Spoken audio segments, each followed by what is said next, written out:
Yo, yo, yo, what's going on? What's going on? If you can hear me, press one. Yeah, so I just did a live and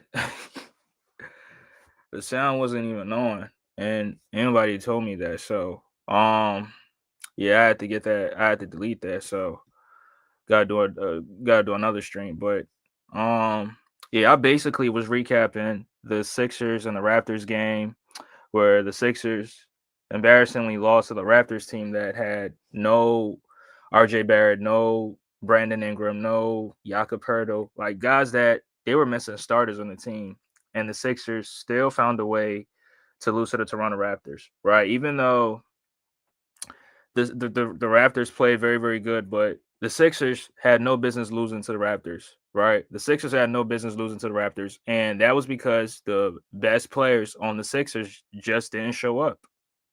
It's that simple, right?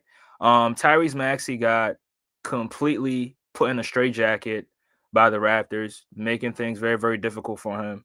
Not making them feel comfortable, not giving them those straight line drives to the basket that he's very, very comfortable with because he's very, very fast. And once he gets past you, he's able to finish around the basket. He has a good touch, but they just did a good job not letting him get to his strong hand, not letting them get to his dominant hand, and they really stifled him with their defense, right? And then Paul George out there playing like it's a fucking pickup game, not taking anything serious, right? And then you got Joel Embiid who wants to jack up every shot, doesn't want to pass to anybody, wants to get his numbers, wants to get 30 points before he starts passing the ball. And that is just not winning basketball, right? That's just not winning basketball. If you play against any team with that type of strategy, you're not going to win. You might win a few games here or there, but you're not going to be winning consistently. And that's something that the Sixers, they're in this kind of trouble, and they're going to have to figure some things out if they really want to get into playing. Now the top 6 seed is over with, right? It's over. They're not getting the top 6 seed, but if they really want to get the play-in, which I mean I'm not even betting on them making the play-in, if they really want to get the play-in, they are going to have to make a lot of changes, and everybody's going to have to sacrifice for this team, especially Joel Embiid. And let me start with Joel Embiid. Embiid finished this game with 27 points and 12 rebounds and was it 4 or 5 assists. But if you actually watch the game and watch how he's scoring the basketball and watch the shots he's taking and watch the how he's not getting his teammates involved. Like there are a lot of shots where he could have easily passed it off to a much better shot, but because he wants to get his numbers, because he wants to stat pad, he decided to take those shots. And guess what? As soon as he missed, Toronto was much smarter, and they just instantly went on a fast break. Which Embiid is not fast enough to get back on defense. So guess what?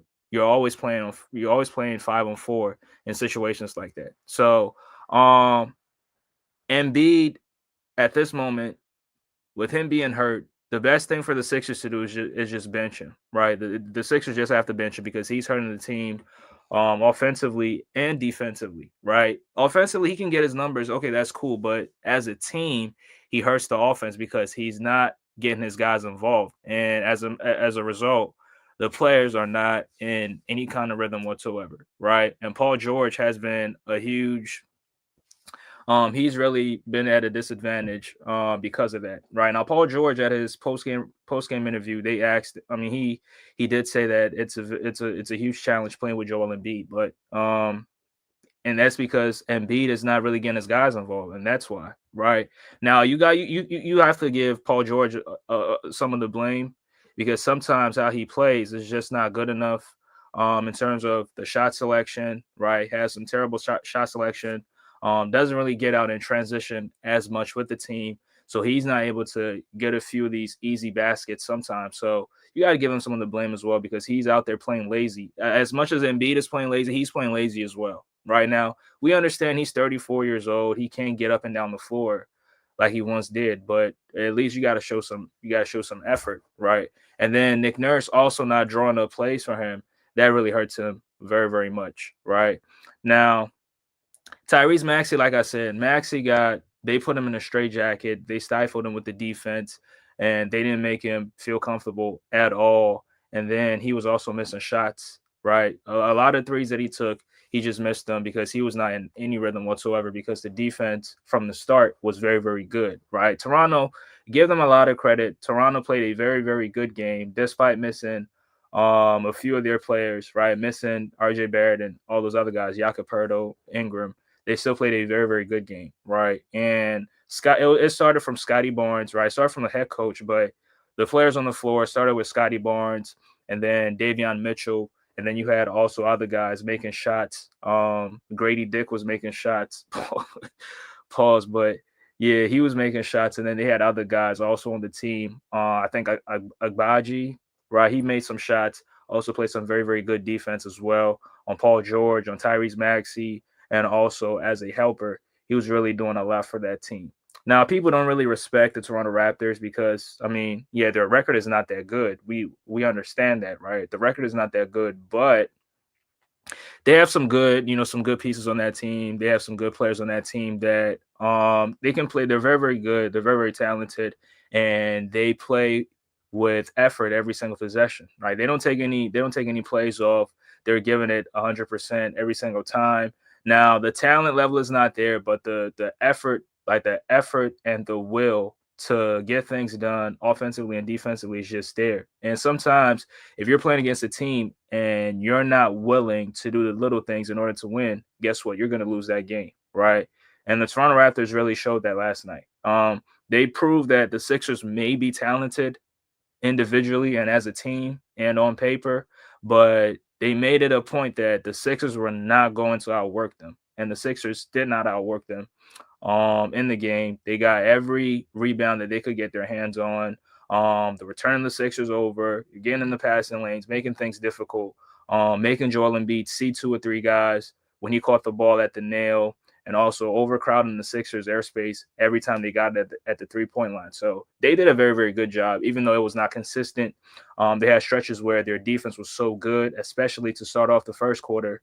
The defense was very, very good, where the Sixers had like 4 or 5 straight trips offensively where they were just turning the ball over, right? Whether it was Embiid being camped in the lane for 3 seconds, or Tyrese Maxey dribbling off his foot, or losing the ball, trying to get to the basket, or if it was Kelly Oubre turning the ball over, or Justin Edwards turning the ball over. Like, they made sure that they really put a ton of pressure on the Sixers and forced them to make a lot of errors. And in the first quarter, they really capitalized on that.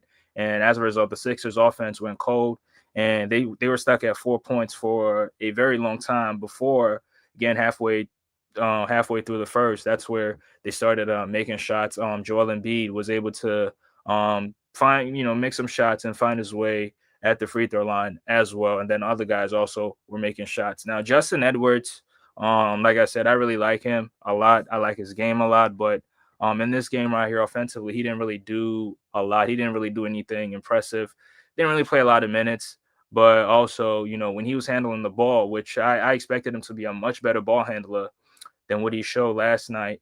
And last night was just very, very terrible. Whether him being lazy with the basketball or not taking care of it, that turnover that he had, where Grady Dick was, pressuring him up the floor, which, I mean, Grady Dick is not really known as a defender, but if Grady Dick is on you, Paul, hey, yo, no Diddy. But if Grady is on you and you turn the ball over, that's telling me that really shows that you're not really taking care of the basketball, and you're not taking the guy in front of you that serious, because he was picking you up full court and you were just, being lackadaisical with it. So that turnover was so bad right now. No disrespect to GD, but Grady Dick is not really known for his defense. So him turning the Sixers over on some of those possessions that they had, that really tells you that this Toronto Raptors team, they may not have enough talent, but in terms of the effort and the ability or the will to outwork their teammates, they're definitely going to do it. Now, sometimes it might work out for them sometimes, and on other nights it's just not going to work, because when you're going up against a team that has more talent and a team that is willing to do the work and willing to go after every loose ball, every rebound, and try to make things difficult for you as well, guess what? You're probably not going to win the game. But if you're going up against a team that has the talent but are not willing to work to outwork you, then guess what? You might have a chance. And the Raptors gave themselves a chance last night with the Sixers, completely folding under the pressure, stifling Maxey with the defense, Paul George not taking things seriously, not taking anything serious. The shot selection being very, very terrible. And then Joel Embiid having a chance to put the game away in the clutch at the 3-point line, wide open. He decides to take a dribble, try to get in the lane, try to finish, and guess what? He turns the ball over. Smash that like button as y'all come in. Smash that like button. And Mike, I don't know if you still here, bro. Bro, there was no sound in the first in the first stream, and you ain't say shit. But yeah, shout out to my guy Mike though. Shout out to my guy Mike.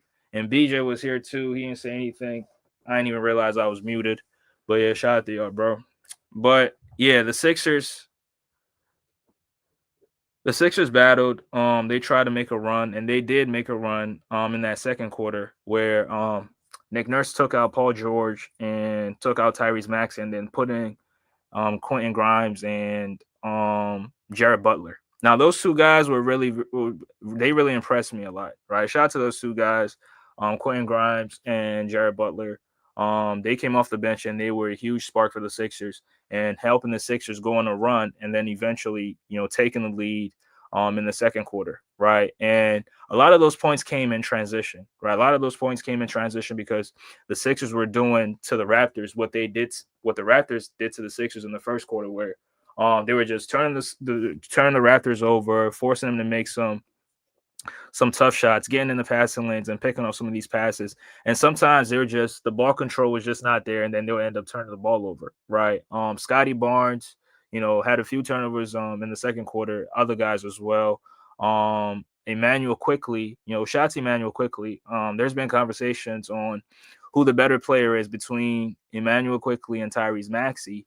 And I mean, I think if you ask that question in general, generally people will tell you that Tyrese Maxey is the better player, but on any given night, Immanuel Quickley could be the best player, and he absolutely showed it last night against the Sixers, where I think he finished with 21 or 22, or maybe even more points, 22 points, hitting big shot after big shot, attacking Joel Embiid on the defensive side of the floor, which is another thing because when Joel Embiid is out there defensively, guess what? He's not able to contest shots. He's not able to defend the rim as good as he once did. So it just makes it easier for the other guys to, attack him on the other side of the floor because they know he's not gonna try to contest.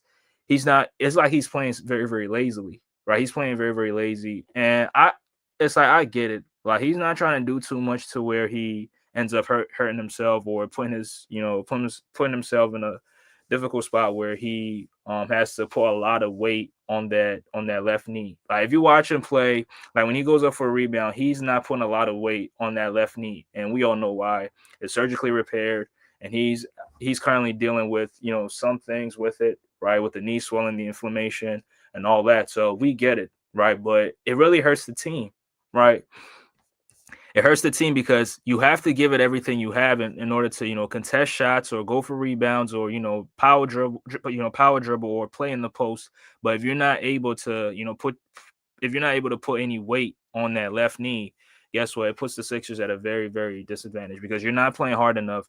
And in the process of you not playing hard enough, the other team is capitalizing off that. And they see you as lunch meat to where they're attacking you constantly. They're making you see 2, 3 bodies every single time you catch the ball at the nail, and they're just making it very, very difficult for you. So, I mean, at this point, I think the best thing for the Sixers to do is to just bench Joel Embiid, right? Just bench him because he's not at 100%. He's not even at 80%, right? Now, yeah, he did get you 27, 12, and 4, but guess what? If he was at his best, he probably would have given you much better production, and also getting his teammates involved, getting his players involved, because there's a lot of shots where it's a good shot for Joel Embiid, but it's just like you're not trusting your guys, you're not trusting your teammates. So it just puts the offense in a very, very difficult spot, and other teams are able to capitalize because when he takes these shots and he misses, guess what? They just go on a fast break and they're able to score so easily. So the best thing for the Sixers to do is to just bench Joel Embiid. Oh man, send me my money, son. Big Tone 1990. Yeah, shout out to Big Tone Open Sports Talk, man. Shout out to Big Tone. The Eagles, we won the Super Bowl, sucker. We won the Super Bowl, you bum. Yeah, but shout out to Big Tone. Hey, Big Tone, the season not over yet, though. The season not over yet. But so we'll see. But you see, you got my Cash App already, so when the season ends, you guys send me my bread. But yeah, shout out to Big Tone. But yeah, in the third, the Sixers had their best outing in the second frame, and that was largely with Paul George and Tyrese Maxey being out, and then the bench players, coming in, capitalizing in transition, and catching the Raptors asleep most of the time. And then guess what? In the second frame, that's where Embiid, he did make a few plays, made a few good plays, and the Sixers were making shots, right? Quentin Grimes made some shots. Jared Butler made some shots from the three, and Jared Butler was so impressive because how he attacks the rim, how he's able to get in between the teeth of the defense, really, really helps it helps the team a lot, right? Because when he gets in the middle of the lane, which everybody knows in basketball on defense, the middle of the floor on defense is very, very vulnerable. And once you get in those spaces, teams scramble trying to, stop you or trying to force you to pass the ball out. And the defense is in full rotation. And guess what? Once he got in the lane, he was able to, make a few passes here or there, and the Sixers were able to make shots. Or sometimes when he got in the lane, teams even forgot about Joel Embiid, and he got open, right? Got open and was able to knock down some shots, which it helped the Sixers offensively. But again, defensively, it just hurts the team to have him out there because he's not playing at 100%. He's not giving it his all. Right, he's not giving it his all, and it's just not going to work at this point. So, the best thing is for the Sixers to bench him and start playing Adem Bona. Right, I think at this point, Adem Bona will be the much better choice to go with. Now he has his own issues, right? Adem has his own issues with fouling, not being good offensively. But if he's in the game, one thing is he's going to try to rim protect. He's going to try to get every rebound. He's going to give it his all. He's going to play hard every single possession. He's not good offensively, but the effort is just going to be there, right? And I think at this point, the Sixers really need effort more than anything, because some people believe that the Sixers can win games with Tyrese Maxey and Paul George, which I don't think so, but because they have a losing record when they both play. But I think at this point the best thing to do is to just bench Embiid. It's just not going to work out, right? It's just not going to work out, and just go ahead and play the rest of the season out. Whether you make it to the play-in or whether you miss the play-in, it is what it is at this point. Salute to my guy Cheyenne. Appreciate you, bro. What's good, bro? What's good? He says, time to send Embiid and Podcast P to them parties. Bro, what parties are you talking about? I mean, they're gonna be at the parade. I know that for a fact. They're gonna be at the parade on Friday. So yeah, y'all should come out, man. Y'all come out. Broad Street is gonna be lit. But I mean, I ain't gonna be out there though. Psych, nah, I'm playing. But yeah, shout out to y'all. Shout out to y'all. But yeah, one last thing before I get up out of here. The Toronto Raptors have some good. They have some like guys that are actually gonna play with effort every single time, right? They might not be talented, right? They might not be talented, but the effort is always going to be there. The hustle is always going to be there. Like they have these young players, Mobo, and some of these other guys. I'm currently forgetting their names, but they go after it every single time. Like offensive rebounds, defensive rebounds, playing defense, making it very, very difficult for the other team's best players. They really do it. And sometimes that's what you need to win a basketball game, along with the talent, right? They don't have the talent. They have Scotty Barnes and Emmanuel Quickly, but as a team, like the talent level is not on the Sixers level, right? So you would expect the Sixers to put this game away, but the Sixers could not win this game for whatever reason. Players not showing up, head coaching, terrible, terrible lineups, terrible rotations out there sometimes, and it just really hurts this team. Shout out to Dominique Brown. Appreciate you, bro. He says a real coach would have made Embiid mix in more post ups and roll into the basket, and not solely relying on face up driving, pick and pops, and jump shooting. Yeah, Dominique, that's a fact. But that's a fact. I'm not even going to argue that. But I think he's not playing in the post more is because of the injury. That's why he's facing up and taking these jump shots. Because if you're playing in the post, you gotta be strong, and him not being able to put a lot of weight on that left knee, I think that has a lot to do with it. That's why he's playing at the free throw line, playing at the nail, jabbing and then shooting these jumpers, right? So which it really hurts the team offensively and defensively, right? Having him out there really hurts this team because he's not at his best, right? This is not MVP Joel Embiid. This is not even 80% Joel Embiid. So it just hurts the team. So that's why I was suggesting that just bench him, right? Just bench him and go with the other guys. Play somebody else because having him out there, he might get his points because he's that skilled. He's that good of a shot maker, right? He can get to the free throw line, six, 7, or 8, maybe more times and get his points. But as a team, it's just going to affect your team as a whole because you're not maximizing the talent level that you have offensively, right? And defensively as well. Defensively, you're not able to get back on time or in time to, defend the rim. And even when he's under the basket, guys are going at him because he's not contesting shots as good as he once did. So I think the best thing is to bench him. The 76ers are the worst coach team in the league. Yeah. Yeah. And I like Nick Nurse, but I can't even make any excuses for him at this point, right? Playing four guard lineups, right? And some of the previous games that the Sixers played, he had a four guard lineup with Yabusele, right? He had Maxey, Reggie Jackson, Kyle Lowry, and somebody else, and then play Yabusele. So just terrible lineups, terrible play calls, and the offense is just one way.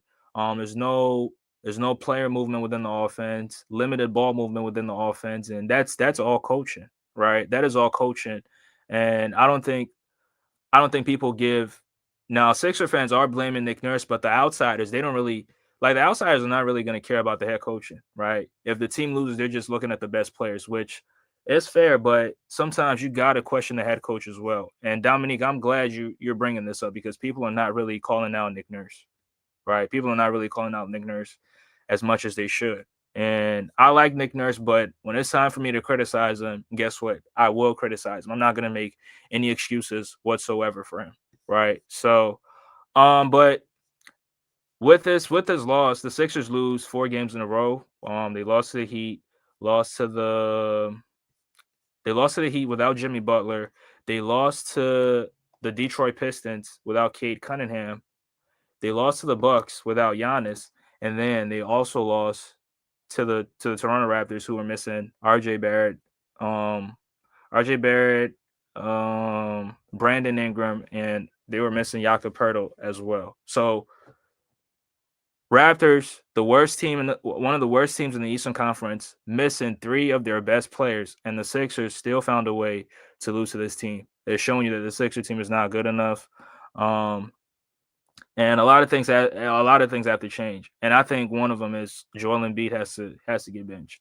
Right now, he's not going to play tonight, but I don't even know if the Sixers are going to be able to win tonight. But at this point, it's just been terrible for the Sixers, right? And with Daryl Morey coming out and saying that the Sixers will have a chance against the Cavs, that is just you're just lying to yourself, right? You're just lying to yourself. It's just not gonna happen. You're not you're not gonna beat the Cavs in a 7 game series with the Sixer team playing this way. It's just not gonna happen. Right. So a lot of things have to happen in order for things to be good.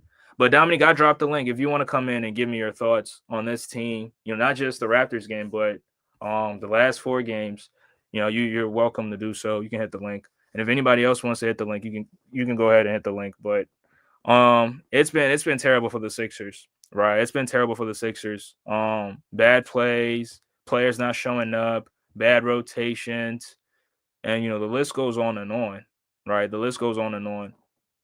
And you know, Justin Edwards is getting he's getting some playing time, but last night he wasn't as good. Kelly Oubre, who plays with effort every single time.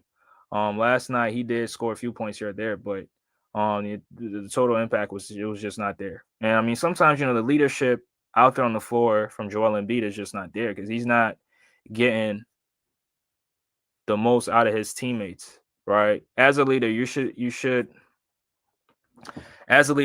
able to uplift your team like some of these other guys do, but it's just not there, right? It's just not there. So, this team has been terrible, and I don't even know what to say next. I'm about to.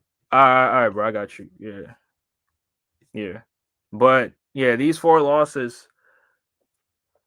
The Sixers are now 13 games under 500. Now they're lucky because the Eastern Conference is just terrible, right? A lot of teams, I think, from the 7th seed all the way is under 500 at this point, right? The 7th seed in the Eastern Conference. Now the West is very, very tough. That's a different conversation. But in the Eastern Conference, I think from the 7th seed on has a losing record, right? The Miami Heat is the 7th seed and they're a game under 500. So the Sixers, they could, win a few games here or there, you get in the 10th seed, right? Get in the 10th spot, and then finally be in the play-in and try to go through the play-in. But I don't think at this point, even if they go through the play-in, I think they lose in the first round. So, but I got Dominique Brown on the show. What's good, bro? Appreciate you, bro. Yo, salute, bro. Salute. What's going on? Yeah, it's going on. I ain't got much to say other than what's already been said. But one thing I do want to point out is, like you said, the outside media is not holding Morey and Nurse accountable. They're not keeping the same energy that they kept with Brand and Doc. Doc. Mm-hmm. It's one thing I'm noticing. Like when it came to Elton Brand, he made that one move that everybody criticized, which is the Al Horford move. And I guess the Tobias Harris move, but he did the Al Horford move. People killed him for that. Al Horford is a championship level player, but Morey has made several botched trades or trades that didn't work out, and I'm not hearing a peep from the media. Right. Nurse has been regressing with the team every year. I'm not hearing a peep from the media. I mean, we can say a lot about Doc, but one thing about Doc is he did get us the number 1 seed his first year. I mean, we did at least make it to the second round. It looked like we're not even going to make the playoffs this year. Right. So who would have thought this offseason, with considering the moves that they made this offseason and what Daryl Morey said after the signings of all these players that we're about to we're going after Boston, and then fast forward to this season, you're not even in the same realm as the Boston. You're not even in the play-in right now. But before the season started, you were saying that you're going to compete with the Boston Celtics. That's the team that you constructed this team to beat, and you're not even in the play-in at this point. And nobody's saying anything about Daryl Morey and the moves that he made and the team construction.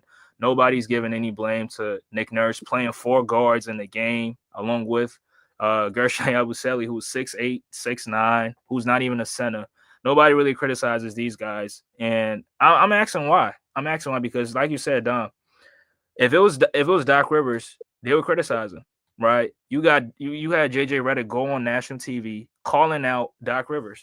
Yeah, I seen other YouTubers with Fire Glenn shirts, and it was all type of craziness when it came to Doc Rivers. I'm not hearing nothing when it comes to Nurse. Right. But why do you think that is? Why do you think that when it comes to Doc Rivers, people are ready to criticize him, but when it's somebody else, they are just hesitant to criticize the other people? I don't know. I mean, it's obvious. I mean, you got your obvious reasons, but I mean, other than that, I don't know.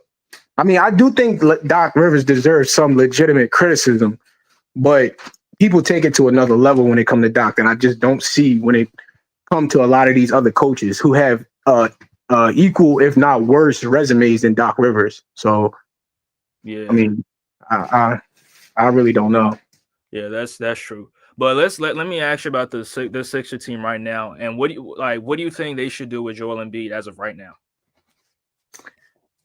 I mean, honestly, I mean, if he's hurt, I mean, it's kind of obvious. I mean, if he's hurt, then sit him out. If he can go, and if it's not making the injury worse, and if it's just a thing where he just needs rest, then I guess you just gonna have to load manage him. But my thing is this: if he don't get it done this year, or if I know he came up with the excuse where he said he might need another surgery, but at the same time, it's like the Sixers might have to look at moving him if he don't get it done this year, in terms of like if we don't even at least get to the conference finals, definitely if we don't make the playoffs, I don't know, they might have to explore a trade. But if he's hurt and and we making the injury worse, then you just gotta sit him out for the season. I mean, Dom, he is hurt. I mean, he's not even playing. Excuse me. He's not even giving it his all when he's out there. Teams are going at him defensively. Offensively, like you said, he's not playing in the post. He's playing at the free throw line. He's playing at the nail, shooting jump shots. He's not playing at his best. So he's definitely, there's something wrong. So I think they should bench him because he's just making the team worse. I think he's making the team worse right now because when he's out there on the floor, I saw a plus minus that was nasty work, right? His on and off numbers is very nasty. Ever since he came back recently. So if he's on the court, he's making the team worse. Now he can get us points here or there because he's that good. He's still a good shot maker. He can get his points like that, get a few offensive rebounds. But as a team, like the team's offensive and defensive rating takes a hit when he's on the floor. And as a result, it takes away from players. It takes away from Maxey. It takes away from Paul George. Yeah, no, I agree. And I will say this too. On the offensive end, I think the him not posting up, that's more of a stamina thing. That's more of a stamina thing. Okay. Oh, you still there? You hear me? Yeah.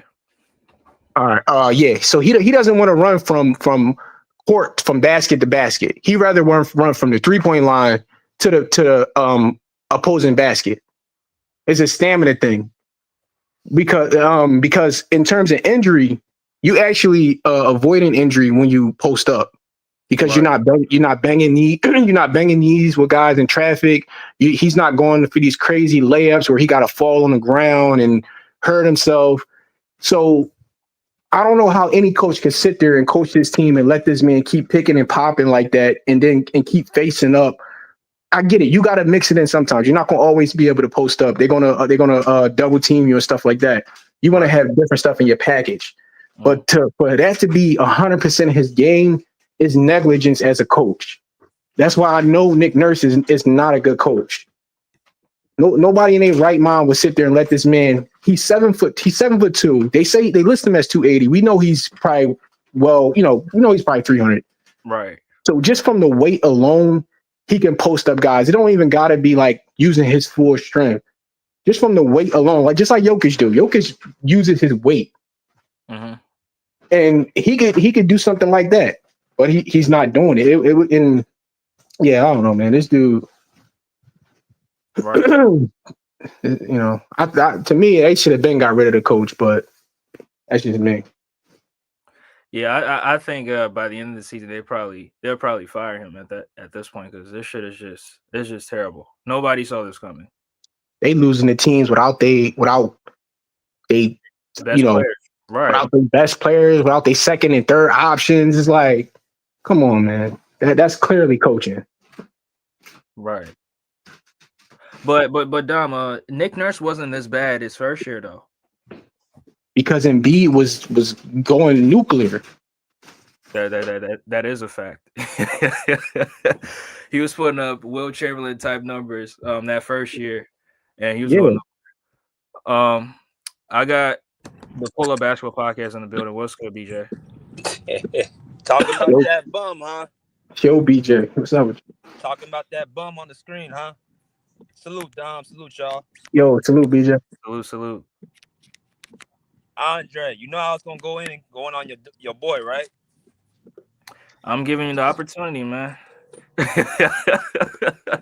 First off, what the hell was that last night? Can you explain what happened? Can you bring me up to speed what happened last night? The Sixers were down 2 points with, I think, 10 seconds left. Maxey drives, attracts 2 defenders, kicks it out to Joel Embiid at the top of the key, wide open, right? Because the next defender was like 6 feet apart. And instead of taking that 3-point shot, he decides to put the ball on the floor, go in the lane, and he ends up turning the ball over, and the Raptors go the other way.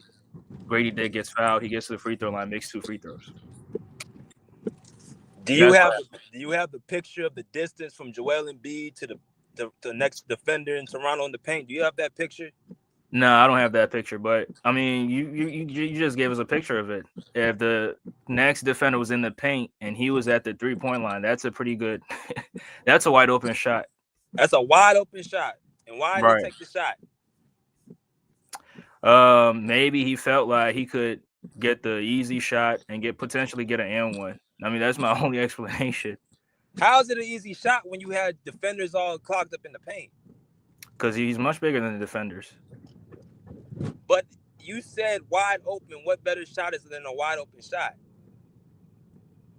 BJ, that's a fact. I'm not arguing against it. I'm just saying what I thought he was thinking at that point. Me personally, I thought he should have took that shot, and I don't think he was scared because I've seen him make a game winning shot from the 3-point line before. I don't think he was scared. I think he probably wanted to get to the basket and get an N1. That's my explanation. I don't agree with him not taking that shot. I would have took that shot. He should have took that wide open 3 because it was wide open. If the next defender's in the paint, you take the shot because that's the easiest shot available. But he didn't take it and ended up choking.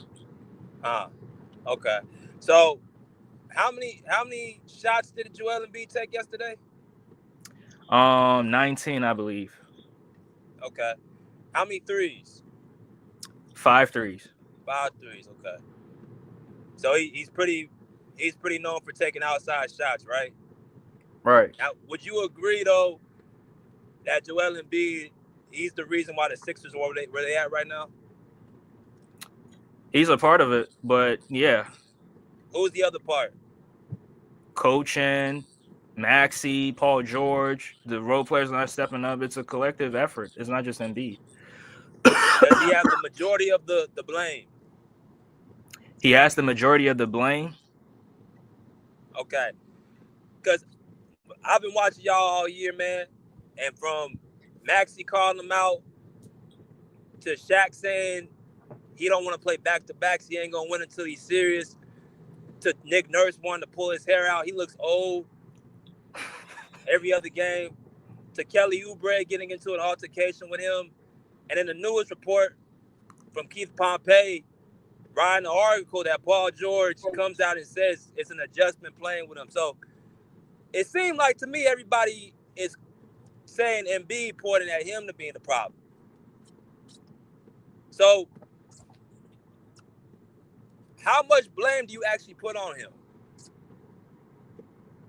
I mean, I'm giving the majority of the blame because he's the best player on the team. So when things go well, you get the praise. When things are not going well, guess what?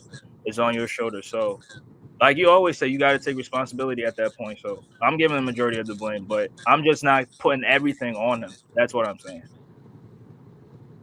Is it time to move on from him? Is it time to move? Yes. So you keep the same team. But hold on. Not just Joel Embiid though. Clean house. Get rid of Paul George too. Get rid of the role players because they're not good enough as well. Okay, wait a minute. So let's go into that. Since we got Embiid out the way, let's go into that. All right. The role players are who? The Kelly Oubres, the Kyle Lowrys, the other guys. What are you talking about? Andre Drummond, who fell out the rotation because he's not playing. Get rid of all of those guys. So Kyle Lowry, I agree with. Andre Drummond, I agree with. Kelly Oubre, I do not agree with. I think Kelly Oubre is a player they need. I think Justin Edwards is going to be a player that they're going to have. I think Eric Gordon, he's a still serviceable player. They got off of Reggie Jackson. They got off of Caleb Martin. They got off KJ Martin. So, and the head coach as well. And Nick Nurse, they got to get off of him too. I somewhat agree with that as well. Mm-hmm. But why would you get off of PG? Because he's not giving you the same production he gave you last season. Because you guys want him to be a third option. BJ, So how he's much had is he go- nights. he's aver- BJ, he's had 17 nights. He's had he's nights where averaging- he was a second option, and he still wasn't giving you second option production. When was he second option? Last night? When Joel Embiid was out. Okay, let me go through the list. He had with games without Joel Embiid. He had 30 plus against Orlando. They lost. He had 30 plus against Sacramento. They lost. He had 25 against the Knicks. They lost. He had 30 plus games against the Charlotte Hornets. They won. He had 23 points in December against Orlando Magic. They won. The only game against Orlando they won was when Embiid wasn't on the court. All those games without Joel Embiid on the court. Can you talk about games in January? Because that's all December games. January was Sacramento. That was a January game. That was the first game in Sacramento. He had 30 points. He had 25 against the Knicks. That was in January. Without Embiid on the court. They almost, remember that game that went to overtime? Mm-hmm. So he's had a lot of good games without him. He's their best playmaker. He's their best on-ball defender. Why would you get rid of him? What about the game against Miami? Even against us, he had 17 points and he scored 7 for 9 from the field. When we played Miami just recently, how good did he play in that game? He played like trash. All right. You want me to keep going on? I mean, with games that he's played Go terrible? with the games out Embiid. Go with the games out Embiid, how he played. Not with Embiid, without Embiid. But BJ, why can't he play? Why can't he play good with Embiid? Because Andre, you got him as a third option. BJ, at 34 years old, that's the best. That's the best. No, that's the best. What you call it? No, that's the That's problem. the best position you can put him in. That is the problem. He don't want to Andre. be no That's second option, Andre. BJ. Andre, listen to me. I named games when Embiid wasn't on the court for a reason. Because he wasn't the third option with us last year. That was Harden. He ain't never been a third option his entire career. BJ, he don't want to be a second option. He don't want to be a first option. When did he say he don't want to be a second? BJ, he said he didn't want to be no first option with the Clippers. No, he said it himself. No. He said, okay, first is he can be the second option. And I told you what they need to do to win games is let Maxey rock out scoring, let PG be the second option, and then B can take a back seat. Because to me personally, he can score all the points that he wants to score. It's not impacting winning. But BJ, if he himself doesn't want to be that, you can't make him that. You can't force that on him. He never said he didn't want to be the second option. BJ, if you watch the games and how he plays, he's not calling for the ball. He's not being aggressive. He's not getting up and down the floor in transition. As much as we give Embiid as much as we bash him for not playing hard on both sides of the floor in terms of, getting up and down the court, you can say the same thing for Paul George. He's not getting up and down the floor at the same rate as the other guys. I will give you that. Enthusiasm, yes. Defensively, if you ain't been watching, he's been their best defensive player. Better than Kelly Oubre? Yes. Kelly Oubre gets torched on.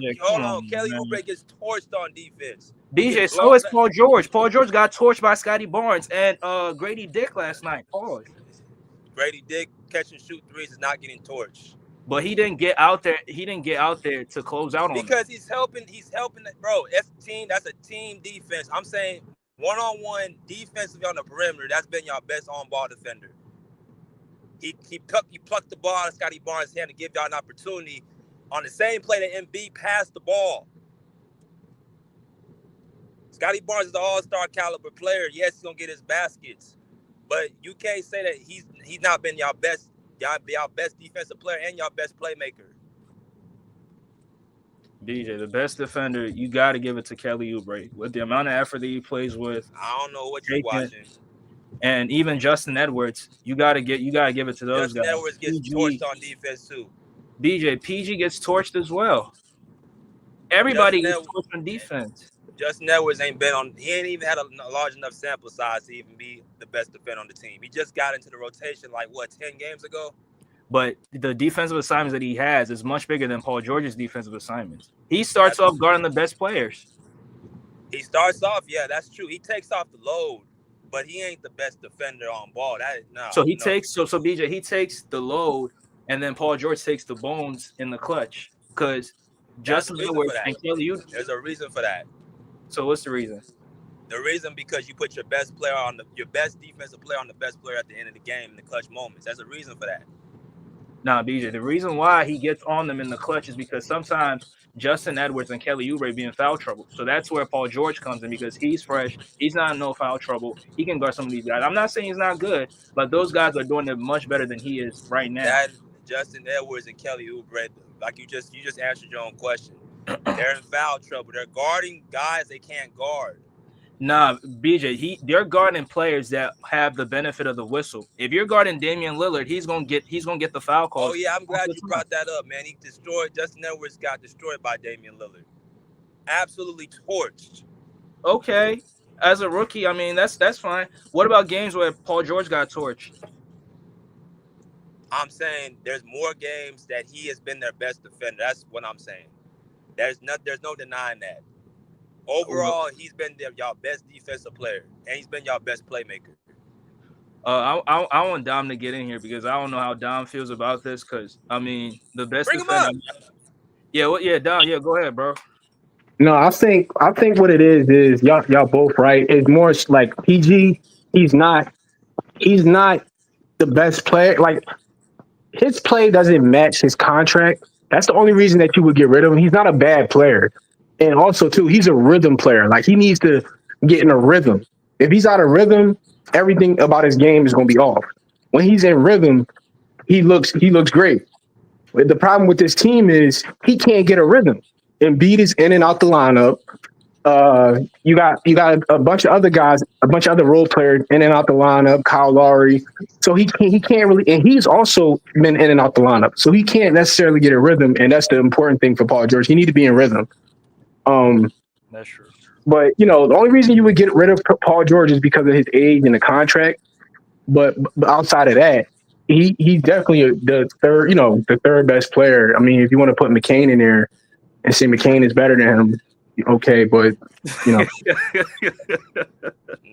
we're not doing that. Well, yeah, I would disagree with that, but he's definitely the third best player on the team. So it's not like he's a bum. It's just he doesn't match with his salary. His production doesn't match his salary. Right. That's true. That's true. But I mean, I want to focus on the defensive side of the floor because I'm saying that Kelly and even Justin Edwards have been good than Paul George. No, they haven't, Andre. They're not. First of all, they're not even guarding the type of players. They're not guarding centers. They're not guarding power forwards, bro. That's what he's having to guard, and he's guarding their point of attack defender. Remember the game against you? Dom, remember this? Y'all played the Knicks, and I talked to you about this, Andre. He shut Jalen Brunson down in that first quarter. Justin Edwards, on the other hand, got torched. Stop all this cap, Andre. Jalen Brunson killed us in overtime. What are you talking about? With Paul George on him. No, time out. The first game, y'all played the Knicks. What about the second game? I'm saying he can guard point of attack, and he can guard bigs, and he can guard wings. Justin Edwards can't do that. Kelly Oubre cannot guard guys quicker than him. He cannot guard point guards. He's too slow-footed. But BJ, when Paul George got on Jalen Brunson, because the other guys were in foul trouble, what happened in overtime? He scored. I'm not talking about that. I'm saying he's trying to move the goalposts. He's trying to move the goalposts, Dom. What I'm saying is that he can guard more better players in offensive talent than Justin Edwards, who's a rookie, and Kelly Oubre, who's not a great on-ball defender. I don't know if I agree with that one. Kelly Oubre is a good on-ball defender. Kelly Oubre is a solid on-ball defender. Kelly Oubre's issue is he's not the most intelligent defender, whereas Paul George is a little bit more intelligent and has a little bit more experience defending elite players and bigger players. Justin Edwards, obviously, he's a rookie. He does have some defensive talent, but like DJ said, he got torched by Dame Lillard. There's certain things that he just has to learn before he can be like a good defensive player on a championship level team. Right. Stop capping, Andre. You just be capping. Stop all. It's not cap. With the Damian Lillard thing, we all know Dame is that. Bro, I mean, Dom, you remember when we played them last year? How many times did he get to the free throw line? Damian Lillard, 17 times. So he's a guy who's gonna get these foul calls every time. When you put your hands on him a little bit, when he goes up for the 3-pointer, they're gonna give him the foul. They're gonna give him 3 free throws. So that I'm not even gonna blame him for that because Damian Lillard is always searching for the fouls. And Justin Edwards is not experienced. He's a rookie. He finally got his start with this team. So yeah, he's definitely gonna learn. But the effort that they play with on defense every single time with Paul George getting caught ball watching, sometimes on defense, falling asleep and not getting out to the corner enough times, you can't sit here and tell me that he's been a better defender. All this that season effort, than you did. Andre, got your ass dropped by 50. So you talking about effort, I'm talking about production. All that effort, Justin Edwards and Kelly Oubre are just not better defenders than him. That's just the bottom line. Yes, Paul George gets lazy on defensive possession. That's very true. That is not equal that you're still better. You're not a better defender. You're not. So BJ, why is the better defender not guarding the other team's best players from start to finish then? He guarded Scotty Barnes when it was in the important clutch moments. And again, he got the last second play yesterday, plucked the ball to Scotty Barnes' hands for you guys to even get an opportunity to hit a shot. That Embiid, that bum passed up. Embiid dived on the floor to save it from going out of bounds. Okay. Go ahead. The play got started when he plucked the ball, right? But Embiid saved it from going out of bounds, correct? Where did the play start at, Andre? BJ, you're trying to give Paul George all this credit, but Embiid has been trash, but you don't want to give him been credit trash. for He's Paul been George trash. has as well. He's been trash. Basically, he comes in, like Dom said, he messes the rhythm up of the team. And then he goes out. He's going to be out tonight. He's in and out. He's in and out. He's in and out. Everyone keeps calling him out. Tyrese Maxey calls him out. Kelly Oubre calls him out. Shaq calls him out. Now you got Paul George talking. All these guys are calling him out, and you still keep saying it's not Embiid. It's not Embiid. That's bullshit. BJ, yo guy's just not giving us the production that he's supposed to give us. And I don't care if he's a third option or not, because Kristaps Porzingis as a third option was giving Boston much better production than what Paul George is doing with us. What third option was Kristaps Porzingis win? This in Boston? Yeah. As far as what? Scoring the ball? Or scoring the ball, defensively, everything. Kristaps Porzingis, I don't even think he's the third option to that team. I thought it was Drew Holiday. They got So 4 or 5 guys. So what option was Kristaps Porzingis? Because you're making my point even valid, but go ahead though. He went on mute. I mean, the point that I'm making here is that Kristaps Porzingis with the Celtics last season, he was putting up 20 with very, very good defense as well, right? Putting up 20 as a third option. And Paul George is giving us 16, 17, and that 16, 17 is not even consistent on a nightly basis. So the guy's not giving us the production that we need. And that's why I said it's not just Embiid, it's the entire team. But the head coach, who a lot of people are not even focusing on, is also a main factor in this one. Right? Huge factor. That's a huge factor. Right, because it's his fault. The rotations, the play calls, like everything, it's really Nick Nurse. And I like Nick Nurse, but when you gotta call somebody out, you gotta call him out. And it's not even like necessarily the play calls, because Nick Nurse is a good X and O coach. To me, Nick Nurse is just not the right coach for this team. Like, this team needs a hard-nosed coach like a Tom Thibodeau, like somebody who's going to keep Maxey in check. Like when Doc was here, Maxey wasn't taking all of these crazy shots from half court. Remember, Doc is the guy that had Maxey stop doing all the floaters and start taking the ball to the rim. He specifically told Maxey, I want you to finish at the rim, not just everything floater. Like, Maxey needed a coach like Doc Rivers. Maxey, one of those guys, he need like a big bro. That's true. He needed like a Doc Rivers type of coach. Even if it's not specifically Doc Rivers, he need a style of coach like that, not like a Nick Nurse who just gonna give him the green light and have him looking crazy out there. But man, when you say that, I mean, these Maxey fanboys gonna be like, Nick Nurse turned Maxey into an all-star. He didn't though. How? What did he do to turn him into an all-star? I mean, under his head coach and leadership, Maxey became an all-star. but he was still playing at that level when Doc Rivers was the coach. He just didn't get recognized that year because it was just too early, and then the East was a little bit more stacked with guards. But he was still playing at that same level. He just taking more shots. Obviously, he got better. He has progressed, but is it because of Nick Nurse or just because of his hard work in the summer? Where is he progressing? I mean, the hard work definitely, but I mean, Nick Nurse also putting him in these, putting the ball in his hands. I mean, James Harden got traded, so that gave him the green light to showcase what he's capable of doing and score all these points and make all these big shots. So, but I'm just saying that these Maxey fanboys, I mean, you always deal with them in these YouTube streets, so you know what I'm talking about, though. Yeah, I get it. They're not gonna. I mean, Maxey is a good player. He gives a lot of effort, a lot of energy, but sometimes he's out of control. He needs somebody Right. to rein him in. Whereas, like, he don't have nobody to rein him in. It's Right. basically just got a green light. Yeah, sometimes him not trusting his teammates, sometimes wanting to do everything by himself, wanting to get to the basket and finish over some of these guys instead of making the easy read to Paul George in the corner or some of these other guys in the corner for easy shot. Sometimes Maxey tries to do it all by himself. Yeah, the playmaking with Maxey is extremely underdeveloped. Right. Like McCain, like for example, McCain, his playmaking was a lot better than Maxey, and McCain was a rookie. Mm-hmm. Maxey is just not there as a player. Like I was watching one game, I think it was when you played the Grizzlies with Ja Morant, and like just seeing like Ja Morant was playing so much more contained than Maxey. He was finding guys in the open corner. He was dribbling, penetrating, and then he scored his buckets. Like at the times they needed a bucket. Like I don't know. It's just I'm just looking at the two, and it's just a complete difference. Right. Like one guy. Mm-hmm. Yeah. Mm-hmm. Go ahead. No, go ahead. Oh, BJ left, but let me bring him back up.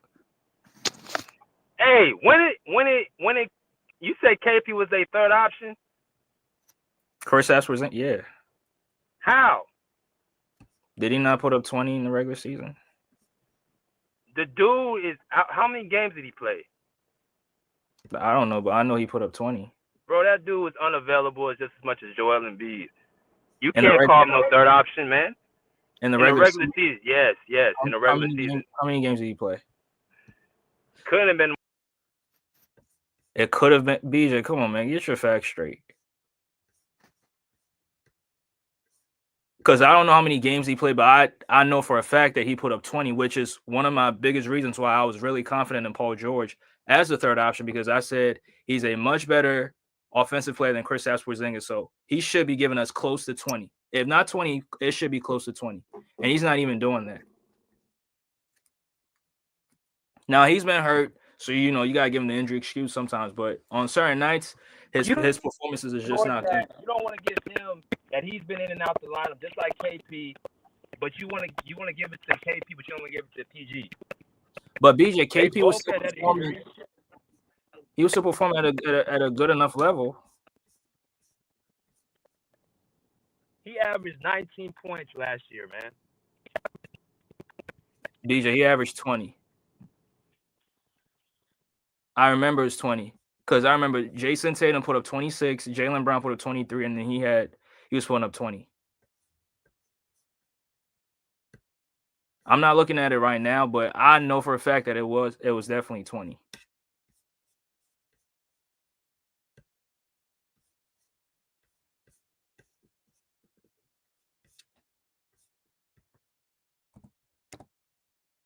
And this year he hasn't really played enough games, so you can't even talk about him because I think he missed like two full months.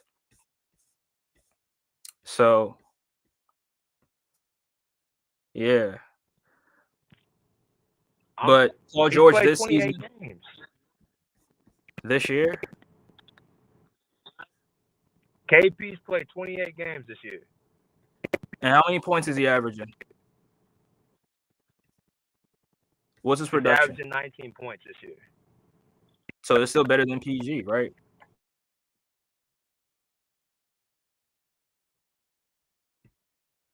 Isn't it?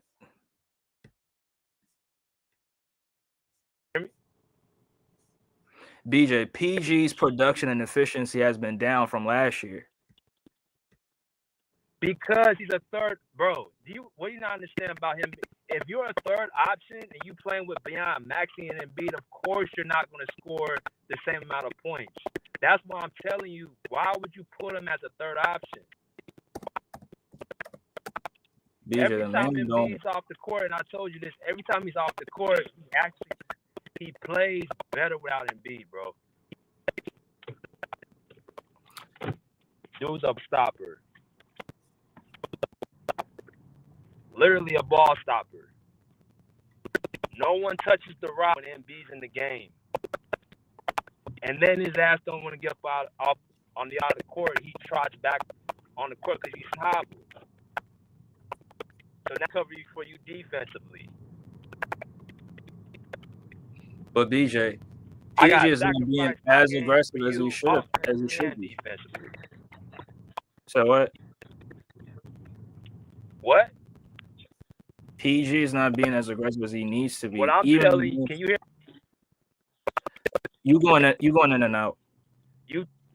I agree with you, Andre. I agree with you. He's not. But again, that's what you guys signed him up for, to be the third option. That's what you signed him up to. That's what he's going to play behind Max. He's going to play behind Embiid. That's what you Right, but I was what expecting. you guys signed him up to be. But BJ, I was expecting his production to be much better than this. So what? What were you expecting? How much were you expecting on average? At least 20. With much better defense. I mean, with consistent defense. My fault. I don't know what defense you. What? Okay, defensively, how has he been defensively? BJ, on certain nights, the effort is not there defensively, man. And I'm not the only person saying this. I didn't ask you that. I said overall. I'm saying overall this season, how would you rate his defense? Overall, how would I rate his defense? I mean, BJ, the Sixers have not been good defensively. Yeah. So his defense has been average. That's not the stop dodging the question. I didn't question. I just did. I said it's been average. It's been average this year. Like what more do you want me to say? Who's been better defensively? They're third in the league in steals.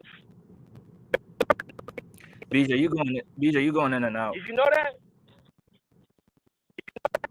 I didn't hear what you said. You're going me? in and out. Yeah, I can hear you now. Can you hear me now? Yeah. They're top 5 in the league in steals. But BJ, that's not really. I don't really care about steals because that's not really defense. Because you can get in the passing lanes and pick up some of these steals.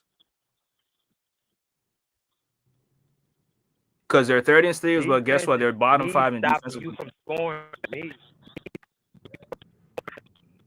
But BJ, they're bottom 5 in defense. Top 5 in steals. They're top in steals, Andre. That's me stopping you from scoring. Philadelphia. So BJ, why are they bottom 5 in defensive rating? Get steals. Below. It's a bad defensive rating. But I'm saying they have capable defense on that team.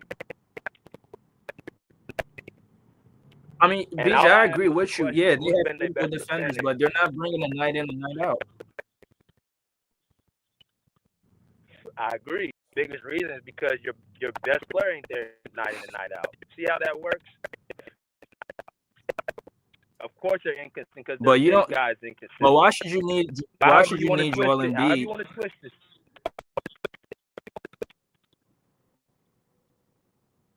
Yeah, BJ, your mic is so shaky right now. Yeah, mic is shaky right now. But yeah, shout out to Daniel Franklin. Embiid has a player option at $69 million in 28-29. Y'all ain't getting off of him.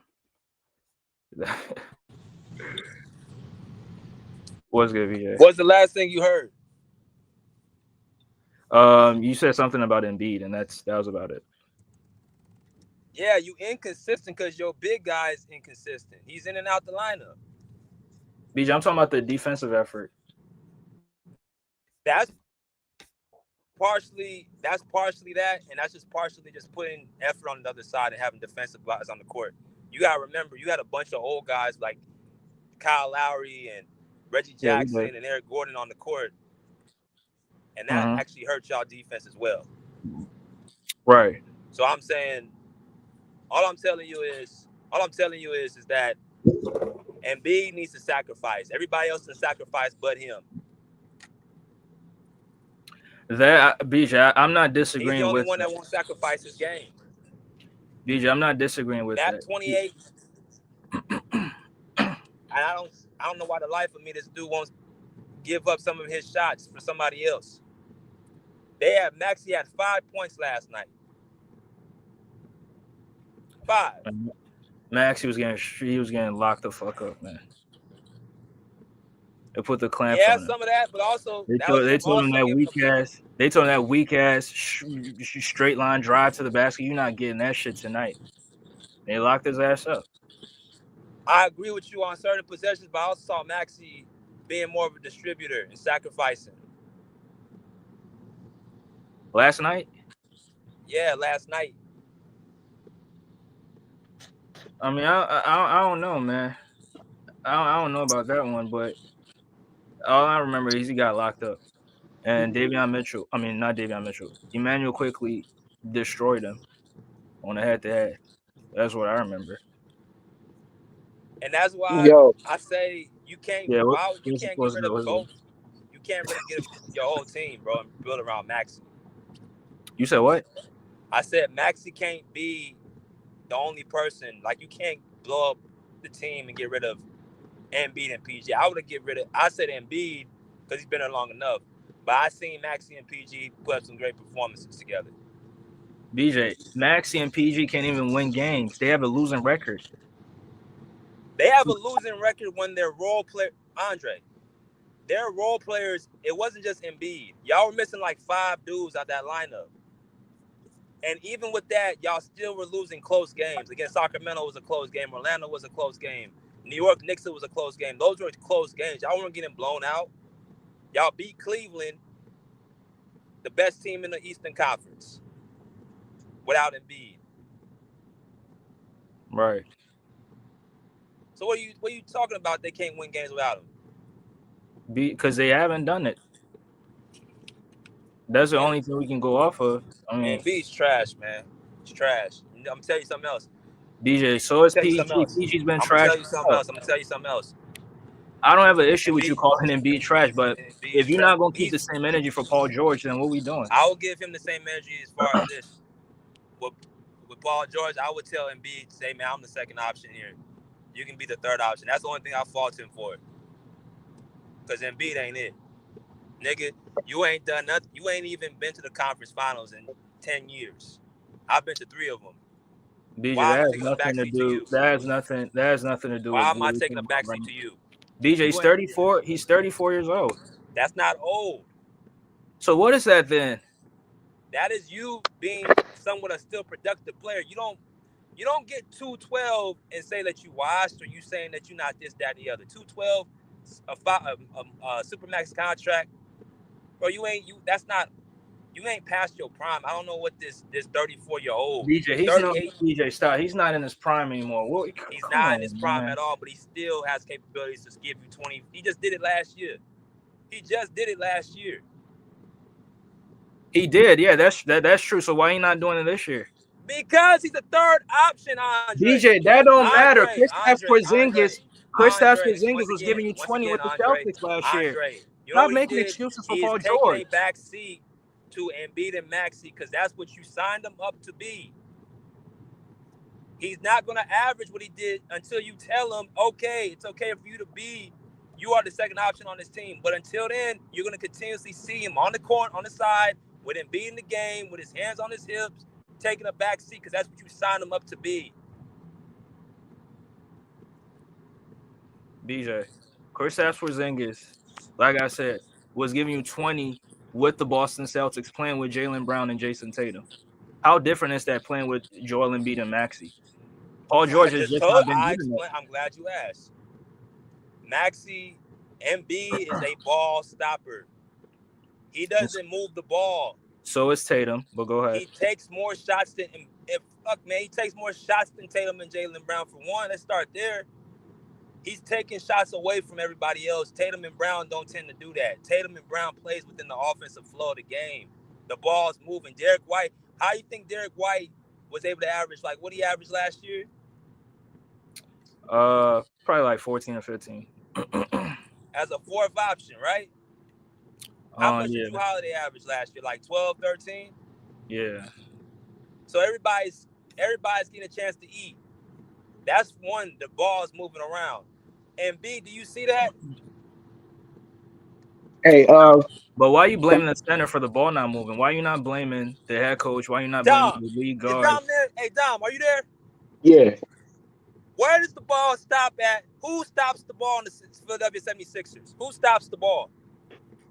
The ball usually stops with Embiid taking a shot. But look, this is what I will say. I don't have a problem with Embiid taking the most shots. Your best player should take the most shots. My issue is that it's the shot selection. It's the shots that he's taking.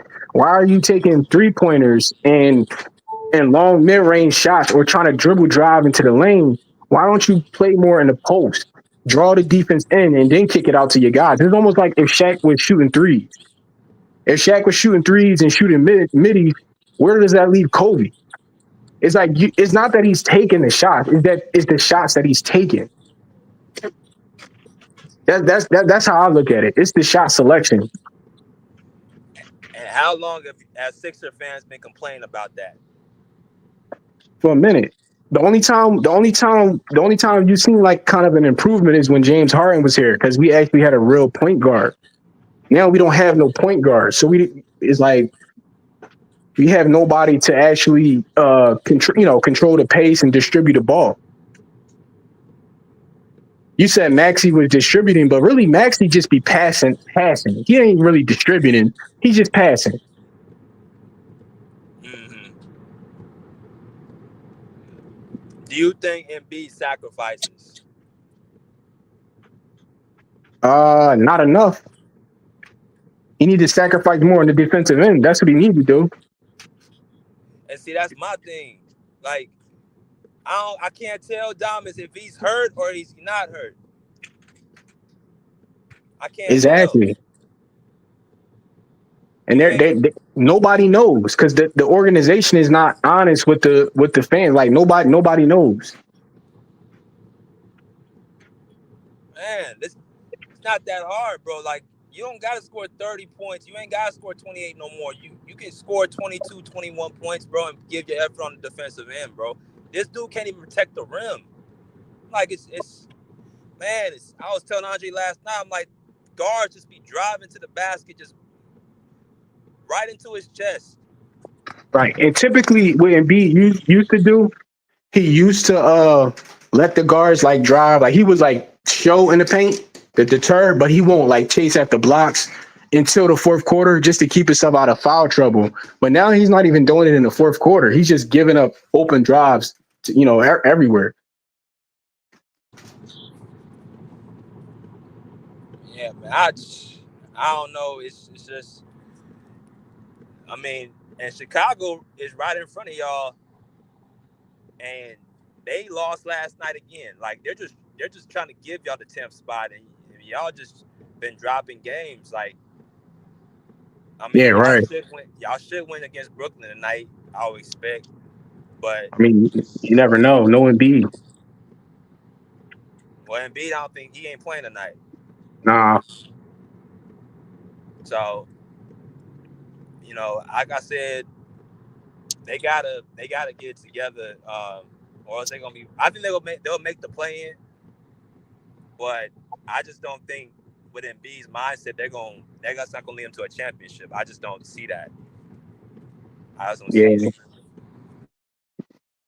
Yeah, the only way is if they get lucky, some type of injuries happen to some other team, key player, and they, I think if they fully healthy, I think if they draw a team like the Cavs and they kind of in a stride, they could possibly beat that type of team just because the way that Cavs team is constructed, they always struggle with the Sixers for whatever reason. Even without Embiid on the court, they struggle with the Sixers. For what I don't know what it is, but if they draw some teams like that, then they might be able to make some noise. But if they run into like the Knicks or something like that, then if Embiid not at full strength, they're gonna get cooked again. I'm gonna tell y'all something else that hurt y'all too, losing Jared McCain. Yeah, he was good. I was saying he was better than Maxey. Thank you. I said the same thing to Andre. I said McCain's a better overall player than Maxey. Yeah, he's just more contained. He's more of a point guard. And then I don't know, his shot, like he the only player on the team, like when his shot go up and he open, I'm like, yo, that's a bucket.